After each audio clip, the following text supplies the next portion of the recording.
எல்லாருக்கும் வணக்கம். இந்த வீடியோவில் ரொம்ப ஒரு நல்ல ஒரு வீடியோவாக இருக்கும். ஏன்னா சிரிக்கிறேன் அப்படின்னு கேட்டிங்கன்னா, IBPS PO அப்படின்னு சொல்லிட்டு ஒரு எக்ஸாம் எல்லோரும் படிச்சுட்டு இருக்கீங்க, ரொம்ப ஆர்வமாக எழுதிட்டு இருக்கீங்க. உதாரணத்துக்கு இப்போ ரீசெண்டாக ஒரு வாரத்துக்கு முன்னாடியே போய் பார்த்தேன். அத்தனை லட்சம் பேர் எழுதியிருக்காங்களா, அப்ளை பண்ணியிருக்காங்களாம் இந்த வருஷம் IBPS POக்கு. அத்தனை லட்சம் பேர். நான் ரவுண்டாக சொல்கிறேன், அடுத்த வீடியோவில் எக்ஸாக்ட் நம்பர் சொல்கிறேன். எக்ஸாக்ட் நம்பர் இல்லைனாலும் ஓரளவுக்காவது தோராயமாக நான் சொல்கிறேன். நான் போக அடிச்சு விடக்கூடாது, இல்லை 6 லட்சம் 7 லட்சம்னு. ஸோ அரௌண்ட் அந்த ஃபிகர்ஸ் அரௌண்டாக தான் பார்த்தேன். ஒரு 6லேருந்து 8 லட்சம் நம்ம பார்த்த மாதிரி ஞாபகம். ஸோ கரெக்டானது நான் ஓரளவுக்கு தோராயமாவது அடுத்த வீடியோவில் சொல்கிறேன். அத்தனை லட்சம் பேர் இந்த IBPS PO எழுதுகிறாங்க. பட் இந்த IBPS POக்கான ஜாப் ரோல், அதுக்கப்புறம் அவங்களுக்கு கூடிய ரெஸ்பான்சிபிலிட்டிஸ், அதோடு சேர்த்து ஒர்க் ப்ரெஷர், இது மூணையும் தான் சேர்த்து இந்த வீடியோவில் பார்க்க போகிறோம். வாங்க குயிக்காக வீடியோ போயிடுவோம். ஸோ IBPS PO அப்படிங்கிறது ஆக்சுவலாக management trainee or probationary officer. இதுதான் இந்த ஜாப் ரோலுக்கான ஃபுல் ஃபார்ம் அப்படின்னு சொல்லலாம். ஸோ ப்ரொபேஷனரி ஆஃபீஸர் அப்படிங்கிறது தான் ரொம்ப காமனாக யூஸ் பண்ணப்படுற term. But actually management trainee அப்படின்னும் சொல்லுவாங்க. ரைட்.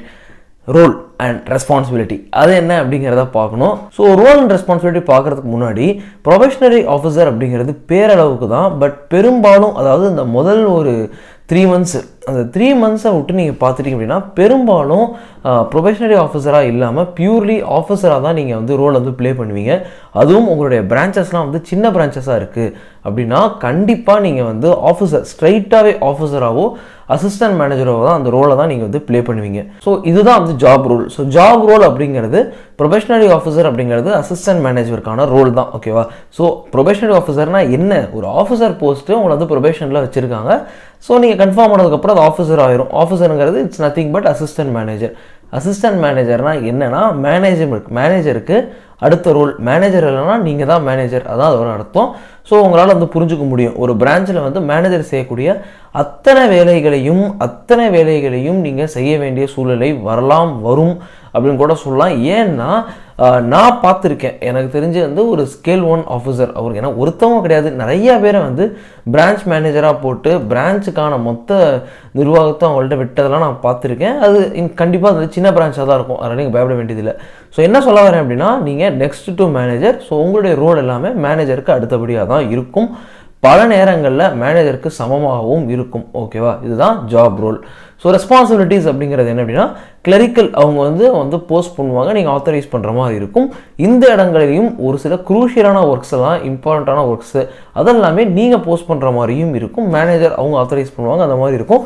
ஸோ மொத்தத்தில் ப்ரொபேஷனரி ஆஃபீஸர் எல்லா வேலையும் பார்க்கணும் அப்படிங்கிறது தான் ஒரு கான்செப்ட். பாஸ்புக் பிரிண்டிங்லேருந்து லோன் ப்ரொபோசல் எல்லாமே நீங்கள் தான் பார்க்குற மாதிரி இருக்கும். It's very interesting. அதாவது கேட்க உங்களுக்கு ரொம்ப டயரிங்காக இருக்கும், என்னடா எல்லா வேலையும் பார்க்க சொல்கிறான் அப்படின்னு. பட் பண்ணும்போது ஒரு ஸ்பெஷல் ஃபீல். நம்ம எல்லா வேலையும் பார்க்குறது, நம்மளால் ஒரு பிரான்ச் இயங்குறது, நம்ம 4 பேருக்கு உதவி செய்கிறது, இதெல்லாமே ஒரு ஸ்பெஷல் ஃபீல். இதெல்லாம் அந்த ஃபீல்லாம் உங்களுக்கு அனுபவிச்சா தான் இருக்கும். சர்வீஸ் பண்ணுறது அது பார்த்தோன்னா ஒரு ஸ்பெஷலான ஒரு ஃபீல். அந்த ஃபீல் வரும்போது தான் உங்களுக்கு தெரியும். ஸோ ரொம்ப இன்ட்ரெஸ்டிங்கான ஒரு ஜாப். என்னென்னா, இப்போ நம்ம வேலையை நமக்குன்னு ஒரு லிஸ்ட் வேலை இருக்குது, அந்த வேலையை மட்டும் செஞ்சுட்டு நான் போல போயிட்டே இருப்பேன் அப்படின்றீங்கன்னா உங்களுக்கு இந்த ஒரு இது கிடைக்காது. ஓகேவா? அந்த ஒரு ஃபீல், அந்த ஒரு உணர்வு, அந்த ஒரு சந்தோஷம்னு கூட வச்சுக்கலாம், அது உங்களுக்கு கிடைக்காது. ஓகேவா? அது உங்களுக்கு கிடைக்காது. பட் இதே டாப் டு பாட்டம் பிரான்ச் ஷட்டரை திறக்கிறது ஷட்டரை மூடுற வரைக்கும் அந்த பிரான்ச்சே நீங்கள் தான் ரன் பண்ணுறீங்க. பிரான்ச்சே உங்களை டிபெண்ட் பண்ணி தான் இருக்குது. அப்படி இருக்காது, ஒருத்தவங்களை மட்டுமே டிபெண்ட் பண்ணி இருக்காது. பட் ஸ்டில் நீங்கள் இல்லைனா அந்த பிரான்ச் விழுந்துடும் அப்படிங்கிற ஒரு சூழ்நிலை இருந்துச்சு அப்படின்னா கண்டிப்பாக அது ஒரு ஸ்பெஷல் ஃபீல், ஒரு ஸ்பெஷல் சந்தோஷம். அது உங்களுக்கு ஒர்க் பண்ணும்போது தான் கிடைக்கும், அது நீங்கள் அனுபவிப்பீங்க. ஓகேவா? ரைட். இது ஒரு பக்கம் போட்டோம். ப்ரொமோஷன்ஸ், மேனேஜர், ஸ்கேல் 2 ஸ்கேல் 3 எல்லாமே நீங்கள் ஆகலாம். அதெல்லாம் உங்களுக்கு நல்லா தெரிஞ்சுருக்கும். இதுதான் ஜாப் ரோல், ரெஸ்பான்சிபிலிட்டிஸ். இதை பொறுத்த வரைக்கும் ப்ரொமோஷன்ஸ், பே ஸ்கேலை பற்றிலாம் நம்ம அடுத்த வீடியோஸில் பார்த்துருவோம். முக்கியமான ஒரு விஷயம் என்ன அப்படின்னு கேட்டிங்கன்னா, ஒர்க் ப்ரெஷர் இருக்குமா அப்படின்னு கேட்டிங்க அப்படின்னா கண்டிப்பாக இது இருக்கும், இருக்காது, எப்படின்னா நீங்கள் எடுத்துக்கோங்க. ஏன்னா நான் ஏற்கனவே என்னுடைய வீடியோஸில் சொல்லியிருக்கேன், அதுக்கு நம்மள்ட்ட கிரிட்டிசிசம்லாம் கூட வந்துச்சு. என்ன அப்படின்னா, நான் ஒரு ஸ்கேல் 3 மேனேஜராக பார்த்துருக்கேன், சீனியர் மேனேஜராக, பிரான்ச் மேனேஜராக அதுக்கு முன்னாடி பார்த்துருக்கேன். எந்த டென்ஷனையுமே அவர் எடுத்துக்க மாட்டார். பட் ஆக்சுவலி அவர் ரொம்ப உள்ளுக்குள்ளே பயங்கர டென்ஷனாக இருக்கலாம். பட் அது நமக்கு தெரியாது. பட் அவர் எந்த டென்ஷனும் எடுத்துக்காமல் ரிலாக்ஸாக தான் இருந்தார் நான் பார்த்த வரைக்கும். பட் இட்ஸ் வெரி ஆப்வியஸ், ஒரு ஸ்கேல் 1 இருக்கும்போது நமக்கே இவ்வளோ ப்ரெஷர் வரும்போது ஸ்கேல் 3 இருக்கும்போது கண்டிப்பாக இன்னும் நிறையா ப்ரெஷர் வரும். பட் பெரும்பாலான பேர் வந்து அதை வெளியே காமிச்சிக்காமல் இருப்பாங்க, பெரும்பாலான பேர் அதை காமிச்சிப்பாங்க. அதுதான் டிஃப்ரென்ஸு. அதாவது தனக்கு வரக்கூடிய ப்ரெஷரை துளியளவும் வெளியே காமிக்காதவங்களும் இருக்காங்க, தனக்கு வரக்கூடிய ப்ரெஷரை அப்படியே காமிச்சிக்கிட்டு மற்றவங்க மேலே காமிக்கிறவங்களும் இருக்காங்க. இது எல்லா இன்ஸ்டிடியூஷன்ஸ்லையும் இருப்பாங்க, பேங்க்குன்னு கிடையாது.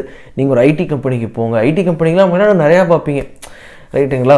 ஏன்னா இங்கேயாவது கொஞ்சம் கொஞ்சம் கொஞ்சம் கொஞ்சம் கொஞ்சம் எனக்கு தெரிஞ்ச வரைக்கும் கொஞ்சம் கரெக்டாக வந்து இருக்குது. ஐடியில் எனக்கு தெரிஞ்ச வரைக்கும் மேனேஜர்கிட்ட போயிட்டு பேசி மேனேஜரை வந்து ஃப்ரெண்டு பிடிச்சி வச்சுக்கிட்டு வேலையாகிறது தான் எனக்கு தெரிஞ்ச ஐடி கம்பெனியில் நிறைய இருக்கிறதா நான் கேள்விப்பட்டேன். ஓகேவா? ஸோ அந்த மாதிரி விஷயங்கள் இங்கே பேங்க் அந்தளவுக்கு ஐடி அளவுக்கு இல்லை அப்படிங்கிறதான் என்னுடைய தனிப்பட்ட ஒரு ஒரு கெஸ் ஒர்க் அப்படின்னு கூட வச்சுக்கலாம். எதுக்காக இதெல்லாம் நான் சொல்கிறேன் அப்படின்னா, இட்ஸ் வெரி சிம்பிள். அதாவது ஒர்க் ப்ரெஷர் அப்படிங்கிறது நம்ம எடுத்துக்கிறதுல தான் இருக்குது. இப்போ நீங்கள் வந்து ஃபுல்லாக ப்ரெஷர் எடுத்துக்கிட்டு போனீங்க அப்படின்னா அதுக்கு நீங்கள் மேனேஜர்னு இல்லை, நீங்கள் வந்து கிளரிக்கல் ஆனீங்கன்னா கூட அதை எடுத்துக்கிட்டு தான் போவீங்க. So it's up to you. அதே வந்து நீங்கள் ப்ரெஷரை வெளியே காமிச்சிக்காமல் இருக்கீங்க அப்படின்னா, பட் காலப்போக்கில் அது வந்து வெளியே காமிக்காமல் வந்துடுவீங்க, பழகிரும் உங்களுக்கு இவ்வளோதான் அப்படின்னு சொல்லி உங்களுக்கு தெரிஞ்சிடும். பட் நீங்கள் வெளியில் காமிக்காமல் இருந்தீங்கன்னா it is up to you. நீங்கள் இது வந்து உங்களை பொறுத்து தான் இருக்குது. ஒர்க் ப்ரெஷருங்கிறது அதுதான் நான் சொல்ல வரேன். இப்போ ஒன்றும் இல்லை, இந்த பேங்க்கில் இன்றைக்கி வந்து ப்ரைவேட் பேங்க்கில் வேலை பார்த்துட்டு இருந்தேன். என்னோடய வீடியோ லென்த்தாக போனாலும் பரவாயில்ல, நான் சொல்லிடுறேன். ப்ரைவேட் பேங்க்கில் வேலை பார்த்துட்டு இருந்தேன். ஓகேவா? ஸோ அப்போ வேலை பார்த்துட்டு இருக்கும்போது ஆர்டிஎஸ்லாம் பண்ணுவோம். நான் அப்போ ப்ரைவேட் பேங்க்கில் வேலை பார்த்துட்டு இருந்தேன், இப்போ பப்ளிக் செக்டர் வேலை பார்க்குறேன். ஆர்டிஜிஎஸ் அப்போ நான் பண்ணும்போது முதலாக வந்த டைம் இல்லையா?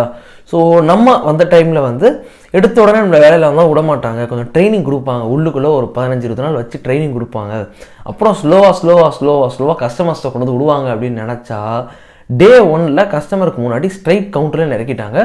ஆர்டிஜிஎஸ்னால் என்னென்னா பணம் ட்ரான்ஸ்ஃபர் பண்ணுறது. ஓகேவா? வேறு பேங்க்குக்கு ட்ரான்ஸ்ஃபர் பண்ணுறது. 2 lakhs அண்ட் அபவ் ஆர்டிஜிஎஸ். நெஃப்ட்னா 2 lakhs பிலோ. ஓகேவா? உங்களுக்கு தெரிஞ்சிருக்குது, பட் ஸ்டில் நான் சொல்கிறேன்.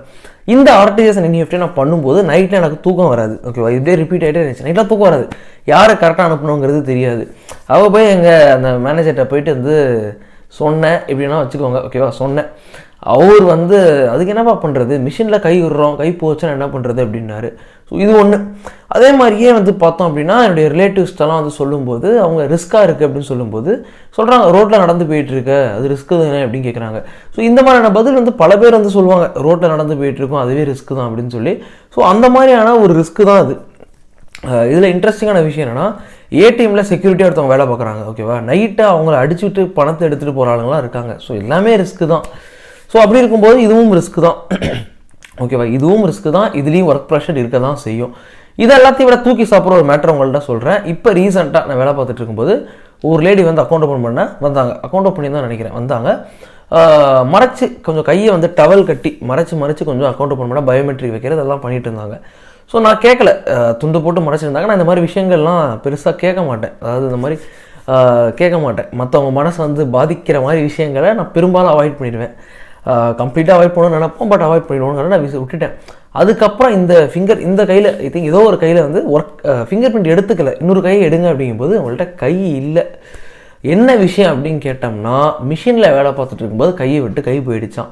ஸோ அந்த ப்ரைவேட் பேங்க் மேனேஜர் அவர் சொன்னதான் எனக்கு ஞாபகம் வந்துச்சு. ஸோ இவ்வளோ தான். அதாவது ஒர்க் ப்ரெஷர் நீங்கள் எடுத்துக்கக்கூடாது, உங்களை நீங்கள் தான் பார்த்துக்கணும். அதுதான் நான் சொல்ல வரேன். உங்கள்கிட்ட நாளைக்கு வேலைக்கு செஞ்சதுக்கப்புறம் கண்டிப்பாக சொல்லுவாங்க ப்ரெஷர் ஆகாதீங்கன்னு சொல்லுவாங்க, சொல்லிட்டு அவங்க போக்கில் போயிடுவாங்க.